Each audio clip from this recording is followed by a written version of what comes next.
Either clearly shows the attack aircraft investigators were not allowed access to the crash site until well into October. Eyewitnesses reported the smell of cordite, and several eyewitnesses reported that the jetliner exploded before reaching the facade of the Pentagon. Portions of the facade where the wing ends and tail of a 757 would have collided show little gouging, with these parts shredded by explosives before they reach the facade. What about the death toll, Dave? Just getting to that, Donnie. The death toll of the attack, though horrific, was much lower than it would have been if not for numerous aspects of target selection and timing.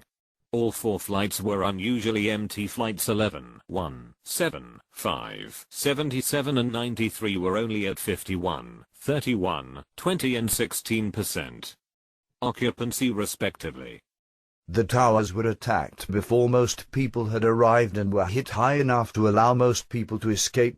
When Flight 11 hit the North Tower at 8:46 a.m., the World Trade Center buildings were at less than half the occupancy of a typical midday. The first tower to be attacked was hit just 15 stories below the top and trapped people mostly between the 95th and 110th floors.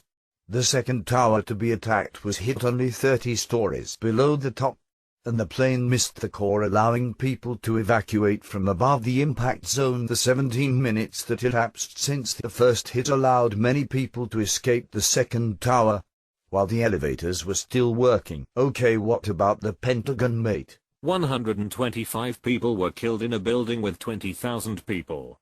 The portion of the Pentagon that was attacked, the West Block, was in the process of being renovated, and so was at low occupancy. No high-level Pentagon officials were killed in the attack. What's this about coincidences in service of incompetence? Well, it says here many decisions and events in the days and months preceding the attack helped to make the incompetence theory more plausible. What's it saying about war games? Several war game exercises were being conducted on 9/11 operation. Northern Vigilance redeployed Northeast Sector air defense resources to northern Canada and Alaska. Operations Vigilant Warrior and Vigilant Guardian, which simulated hijackings and involved live radar injects, may have confused military and civilian personnel monitoring aircraft. The National Reconnaissance Office, which monitors satellites and airborne objects, was evacuated while the attack unfolded, because it was conducting a plane-into-tower crash drill. The Tripod 2B warfare exercise scheduled for 9/11 resulted in the deployment of FEMA to Manhattan before the attack. Okay, what's this on rule changes? It says rules changes, procedural changes, would limit the ability of pilots and military commanders to respond to hijackings. Military orders stripped commanders in the field of autonomy in responding to hijackings. The FAA banned firearm possession by commercial pilots 2 months before the attack. About to lynch top officials were not available until after the attack was over. President George W. Bush remained at the publicized location of Booker Elementary School until about a half hour after the news of the attack went on TV worldwide. First reading My Pet Goat to second graders, and then holding a press conference. Acting chairman of the Joint Chiefs of Staff allegedly remained in a meeting with Senator Maximum Cleland until nearly the time the Pentagon was hit.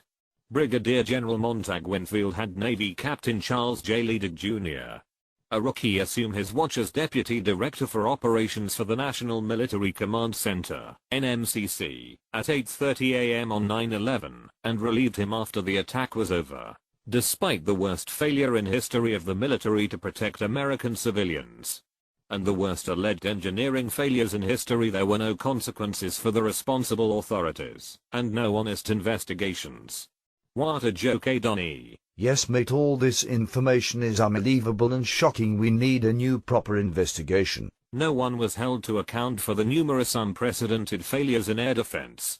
General Richard Myers, acting chairman of the Joint Chiefs of Staff, on September 11th was confirmed as chairman on September 13th in spite of being unable to provide any meaningful answers to questions regarding the air defense failures. General Richard Eberhard, commander of NORAD on September 11th, was promoted to head the newly created NORTHCOM 20. NORAD's press release contradicted early statements by high-ranking officials that no interceptors had been scrambled on 9/11. NORAD's vague timeline raises far more questions than it answers. Yet officials have never been required to give a full account. The 9/11 Commission advanced a new timeline which contradicts NORAD's earlier timeline and the testimony of military officials to the Commission itself. And what about building collapse inquiry, Dave? Well mate, it says here that the total collapses of WTC 1, 2 and 7 were the three largest engineering failures in history. Based on the official story, how were they investigated? FEMA was given the sole authority to investigate the collapses, even though it is not an investigative agency. The investigative team assembled by FEMA consisted of unpaid volunteers. The investigators were not allowed access to ground zero. The investigators were not provided with the blueprints of the buildings. FEMA's report states the causes of the collapse remain unknown at this time. By the time the report was released, the steel had been entirely disposed of. The fact that Building 7 supposedly failed in a way that contradicts 100 years of engineering experience makes it the largest and least understood structural failure in history. The 9/11 Commission report failed to even mention the existence of Building 7. The 9/11 Commission report denied the existence of the Twin Towers core structures. NIST's report on the collapse of the Twin Towers purports to provide a probable collapse sequence for each tower, but truncates its timelines before the collapses even begin. NIST avoided even mentioning the earlier findings of sulfur-dated and evaporated steel described by the New York Times. The deepest mystery uncovered in the investigation. NIST's final report on the collapse of Building 7 abandons the earlier official claims of severe structural damage and diesel-fueled fires, and blames the swift straight-down collapse on a house of cards chain reaction triggered by a singular beam breaking loose of its connections due to thermal expansion. A completely novel failure mechanism with no supporting evidence. NIST proffered disingenuous arguments for failing to test for explosive residues, which it continued to repeat, even after responding directly to public comments and correspondence pointing out the fallacies of those arguments. There really has to be a proper investigation. Donnie, this is the biggest cover-up ever in the history of mankind. Means, motive and precedent. The preceding list is far from complete.